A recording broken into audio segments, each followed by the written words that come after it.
প্রতিনিধি সমন্বয়কের পক্ষ থেকে আমি আনসার সুমন বলছি।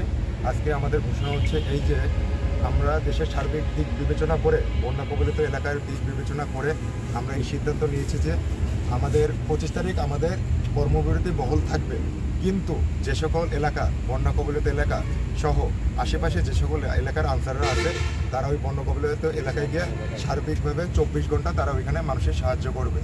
পাশাপাশি বন্যা কবলিত এলাকা ব্যতীত অন্য যে সকল জায়গার আনসাররা আছে যারা ঢাকার আশেপাশে আছে তারা 25 তারিখ রোজ রবিবার সকাল 10টার সময় সকলে প্রেস ক্লাবের সামনে উপস্থিত থাকবেন। প্লাস তার পাশাপাশি হচ্ছে যে যারা ঢাকার আশেপাশে নেই, যারা নিজ স্থানে কর্মরত আছেন তারা নিজ স্থান থেকে কর্মবিরতি বহাল থাকবে।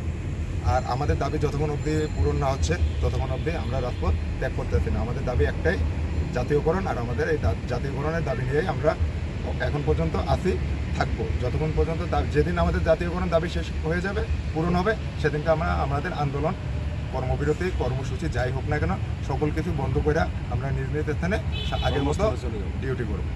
এটা হচ্ছে আজকের ঘোষণা।